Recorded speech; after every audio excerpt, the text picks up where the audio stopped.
Je m'appelle Fabien, je suis sophrologue, psychopraticien, et j'aspire à toujours mieux me connaître.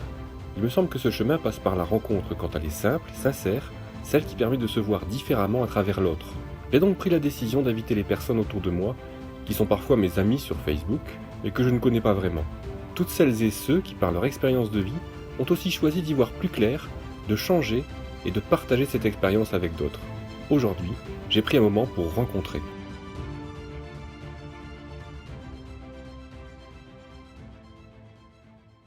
Donc aujourd'hui, je suis avec Christelle Normand, voilà, qui va nous parler de méditation de pleine conscience. Alors c'est un sujet qui est très vaste, hein, parce que la méditation, on en entend beaucoup parler aujourd'hui. La méditation arrive dans la société, à différents niveaux, même dans les écoles. C'est une très bonne chose, je pense qu'on en parle. Et aujourd'hui, on va en parler avec Christelle, parce qu'elle s'adresse à la fois aux adultes, mais aussi aux enfants. Elle va tout de suite nous dire ce que c'est pour elle la méditation de pleine conscience, parce qu'il y a tout un tas de méditations différentes.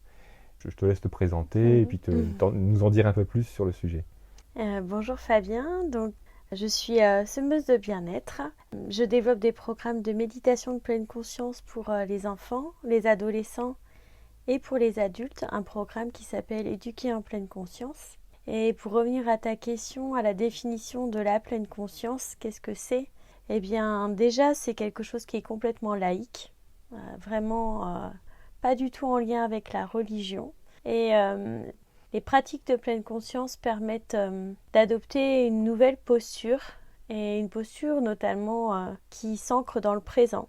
En fait, on apprend à savourer l'instant présent, à être réellement là, sans jugement, à regarder les événements avec curiosité. Et donc ça, je souhaite réellement le développer auprès des enfants, des adolescents et aussi des parents, des éducateurs, parce que ça permet vraiment déjà d'apprendre à se connaître, de voir ces schémas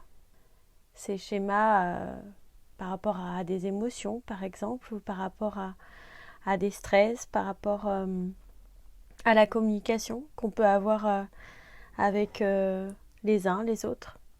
Et comment on fait ça? Comment est-ce qu'on médite et qu'on en est amené à se rendre compte de la manière dont on fonctionne, des émotions qui peuvent surgir, d'en prendre conscience en fait? Hmm. Qu'est-ce qui permet ça? Alors, qu'est-ce qui permet ça? Eh bien, déjà, je parle bien de programme, de cycle, donc c'est déjà quelque chose qui s'inscrit dans la durée. C'est les programmes de pratique de l'attention ou de méditation de pleine conscience, c'est vraiment quelque chose qui aide au développement personnel, donc ça prend du temps. Mhm, C'est bien pour ça que les programmes s'organisent entre 8 à 10 séances. mhm, Donc pour les enfants, ce sont des séances de 1 heure, 8 séances d'1 heure mhm, par semaine, et pour les ados c'est 10 séances d'1 heure mhm, et une fois toutes les semaines. mhm. Et pour les adultes c'est 2 heures et demie par semaine sur 8 semaines, D'accord. et ça se termine par une journée de pleine conscience. Donc c'est réellement tout un cheminement, c'est très progressif. Donc dans chaque séance on aborde une thématique et on suit réellement un ordre pour Mhm, qu'on aille vers la profondeur, et puis vers la fin de chaque programme, en fait, on va vraiment vers la compassion et l'autocompassion. Et comment on arrive à faire évoluer la personne? Eh bien, après chaque pratique méditative, eh bien, j'invite à un dialogue exploratoire. On va justement inviter la personne à voir comment elle a ressenti la pratique à travers son corps, à mhm. travers ses émotions, à travers son histoire.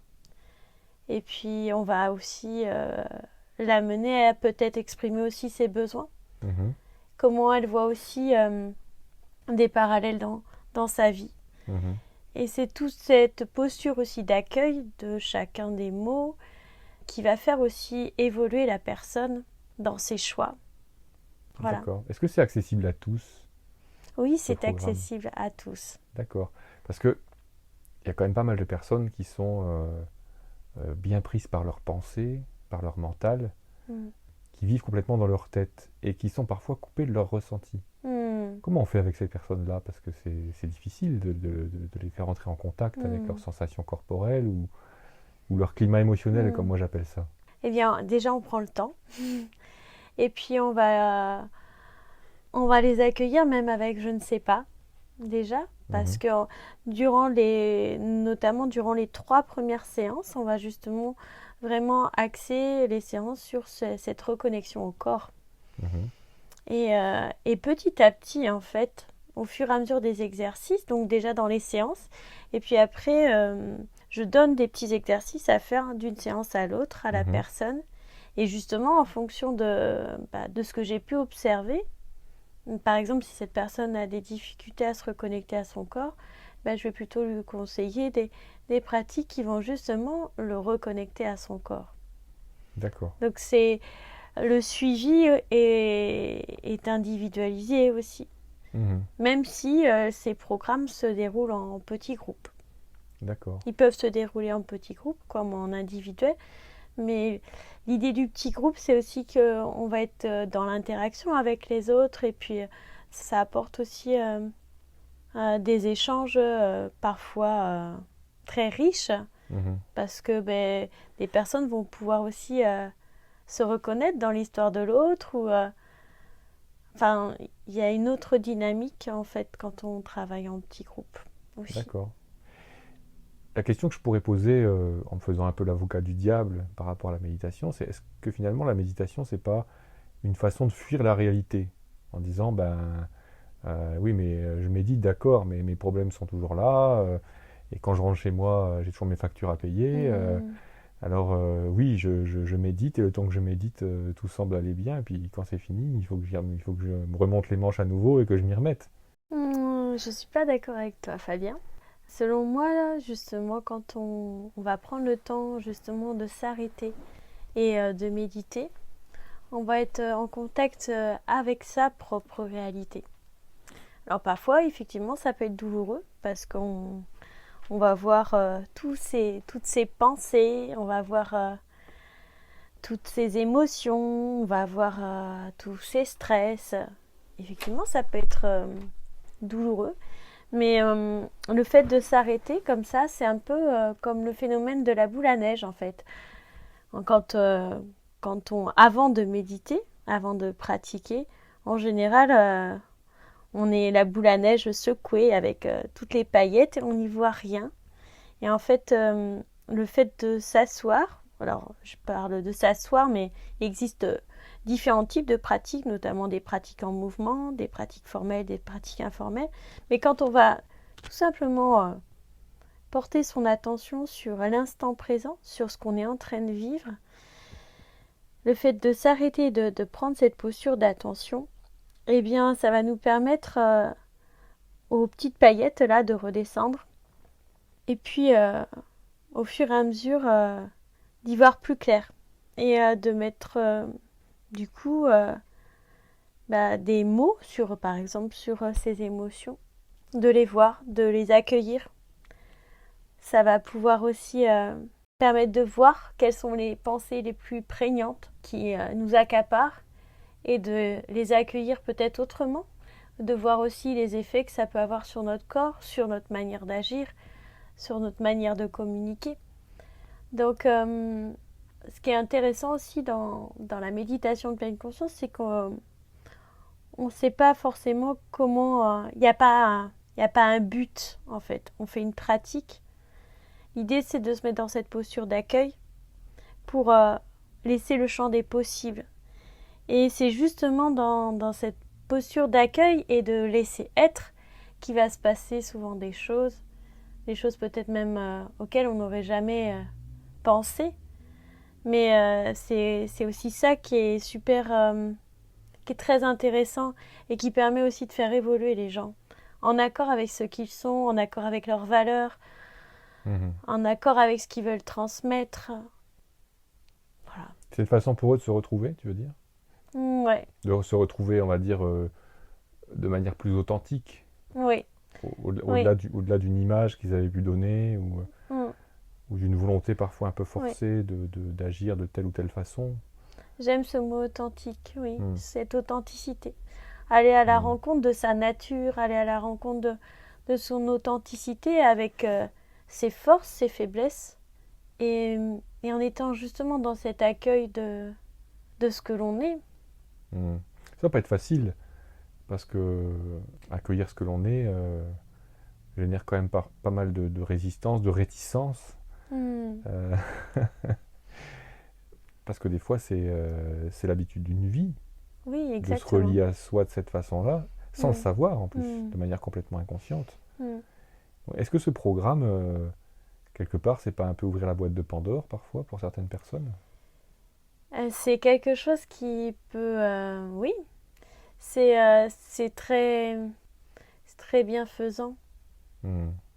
En fait, souvent, il y a des reconnexions avec l'enfant Mhm. qu'ils ont été. Hmm. Et ils mettent des mots sur des choses qui au départ, enfin, ils voyaient pas du tout l'impact que ça aurait pu avoir sur leur vie. Mhm. Et c'est justement en le faisant émerger lors d'une pratique méditative qu'ils vont voir que waouh quoi, c'était là depuis tellement longtemps et ça y est, ça part. Mhm. J'avais pas, j'avais pas vu que ça aurait pu avoir autant de portée. Mhm. Des fois, c'est des choses vraiment insignifiantes. Parfois, c'est des choses plus lourdes. Mhm. Mais justement, dans les séances de méditation, on est vraiment dans un espace de bienveillance, Mhm. de sécurité. Il y a vraiment ce souhait entre les participants, et c'est aussi mon souhait de faire vivre les choses avec beaucoup de douceur, d'écoute et, euh, et de bienveillance, oui. Mhm. Et alors là, on a parlé un peu des adultes. Pour les enfants, il y a des différences dans Hmm. l'approche? Alors dans l'approche, au niveau des enfants, au niveau des pratiques, elles sont variées à chaque séance. Donc il y a des pratiques en mouvement, il y a des pratiques assises, il y a des pratiques allongées. J'utilise aussi le dessin, j'utilise l'écriture. Avec les adultes aussi, hein, Mhm. j'utilise le dessin, l'écriture. Parce que parfois c'est intéressant de d'écrire sa pensée, par exemple, Mhm. pour justement y mettre les mots plus justes Mhm. que juste de les avoir en pensée. Donc j'utilise parfois aussi l'écriture avec les adultes. Mon approche avec les enfants, bah, elle suit déjà la méthode Eileen Snell, D'accord. beaucoup, puisque j'ai été formée par l'AMT francophone qui dispense justement enfin, qui nous apprend ces méthodes-là et je les trouve vraiment très complètes et progressives aussi. À mon sens, c'est vraiment très bien pensé. Et à titre d'exemple, j'ai lu aussi d'autres méthodes hein, pour les enfants, pour Mhm. justement voir comment compléter, comment faire varier les pratiques. Et à chaque fois que je lis un ouvrage, eh bien, je retrouve la progression des programmes Eileen Snell. Mhm. Après, les programmes Eileen Snell, c'est vrai qu'ils ont été conçus par une personne qui propose le programme MBSR. Donc c'est un programme adulte. Elle s'est inspirée de cette progression. Donc c'est réellement aussi fondé. C'est vraiment une méthode qui est fondée par l'expérience, par le professionnalisme de la personne. Mhm. Oui, le MBSR, pour nos auditeurs, c'est la méthode mise en place par John Kabat-Zinn aux États-Unis, au Massachusetts, je crois, Oui, depuis le début des années 80 ou la fin des années 70. oui, Ce programme de 8 semaines, bah, dont certainement tu t'inspires aussi quand tu oui, nous as parlé tout à l'heure de ce programme oui. de 8 semaines. Mm, mm, Donc, a inspiré le programme aussi pour les enfants dont exactement. tu parles. Mm, Et là, tu parles de programme, donc certainement de groupe. Tu as parlé de mm, groupe, voilà, pas trop mm, important pour mm, garder une forme de convivialité, en tout cas la capacité mm. d'échanger sans se perdre par le nombre. Et est-ce que tu fais aussi des accompagnements individuels alors Oui, D'accord. oui, Pour les adultes et pour les enfants, oui, de manière oui, oui, indifférente? oui. D'accord. Après, je suis ouverte en fait aux besoins des personnes. Mhm. Je les écoute, je les respecte. Après, si les personnes préfèrent que je fasse un suivi individuel ou que je mette un accent particulier, par exemple pour des adolescents, je fais actuellement plus de suivi individuel pour les adolescents parce qu'il il y a souvent des problématiques autour des apprentissages scolaires, Mhm. autour de la relation avec les parents aussi. Mhm. Et souvent, la relation dans un groupe, c'est quelque chose qui les met pas forcément à l'aise. Donc, on propose plutôt un suivi individuel. Alors, dans ces suivis individuels, c'est quelque chose qui est plutôt très porteur, justement, Mhm. quand il y a des difficultés scolaires. Mhm. Parce que moi, je vais adapter aussi les programmes pour travailler aussi ce volet-là, puisque je suis enseignante aussi. Mhm. D'accord. Et donc, j'introduis la pleine conscience au service des apprentissages scolaires. Et D'accord. ça, c'est vraiment quelque chose qui a vraiment apporté beaucoup de bonheur à des enfants, enfin à des ados notamment. Je Mhm. pense à certains qui sont venus me voir justement parce qu'il y avait beaucoup de stress, parce qu'il y avait beaucoup d'appréhension en classe, des grosses difficultés de concentration. Mhm. Et qui, grâce aux techniques que j'ai pu apporter, grâce aussi à mon observation de leur travail scolaire, Mhm. eh bien, ils ont augmenté leur moyenne, ils ont gagné en sérénité, ils utilisent les outils que je leur propose. Et quand un adolescent te dit en fin de programme, en fait, j'aimerais vivre en pleine conscience tout le temps, eh bien, on se dit qu'on a atteint, enfin, qu'on a réalisé sa mission. Mhm. Ah, c'est cool. Mm, mm. Et alors, à l'issue de ces programmes de 8 semaines avec les adultes ou les enfants, est-ce que c'est fini, il n'y a plus de méditation pour eux, ou est-ce que tu mets en place quelque chose qui s'inscrit dans la durée, dans l'autonomie, puisque tu n'es pas Mm, forcément là, mm. ou tu ne l'es plus puisque le programme est terminé, et qui leur permet de continuer leur évolution d'une certaine façon? Alors, déjà pour les adultes, je propose des séances en distanciel le mercredi soir à 21h. C'est de la méditation loisir, donc les personnes peuvent s'y inscrire pour continuer, prolonger les pratiques, toujours dans un petit groupe. Après, moi, j'organise aussi des séjours pour les adultes, comme aussi pour les familles. D'accord. Donc, ça, c'est aussi intéressant pour justement pratiquer dans un autre cadre que dans une salle, pour Mhm. l'expérimenter un peu dans sa vie aussi de tous les jours. D'accord.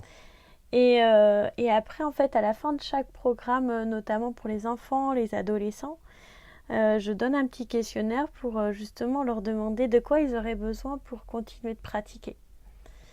Et souvent, les enfants me répondent j'aurais besoin que papa ou maman m'accompagne. J'aurais besoin de faire des séances avec mes parents.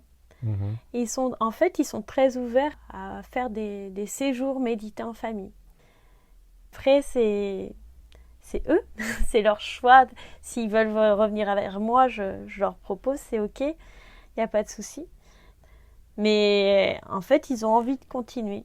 Mhm. D'accord. Donc, je propose des choses en fonction de leurs besoins, s'ils le souhaitent. Bien sûr, je peux aussi organiser des séances ponctuellement, une fois par mois, par exemple, ce serait intéressant Mhm. de regrouper les enfants, les adolescents, une fois par mois. D'accord. Mais du coup, tu les encourages quand même à faire cette pratique par Oui. eux-mêmes, chez eux, Mm. à un moment qui leur convient. Oui. En plus Euh, de ça, en fait, durant le programme, ils ont une lettre de suivi avec les petits exercices que je leur propose. mhm. Donc, c'est écrit, ils Mhm. peuvent les refaire. Mhm. Ils ont un livre avec un CD où il y a les pratiques qui sont enregistrées. Même pour les personnes qui n'ont, parce que c'est un CD MP3, donc c'est parfois difficile pour les personnes d'y accéder. Oui, Donc je leur crée aussi une clé USB d'accord. pour qu'ils puissent écouter des pratiques méditatives. D'accord. Et après, dans les outils aussi, dans le petit questionnaire, je leur propose aussi, alors c'est des questionnaires avec un QCM en fait, et donc je leur suggère différentes solutions justement pour qu'ils Mhm. pratiquent de manière régulière, comme par exemple se noter dans l'agenda méditation par exemple, ou Mhm.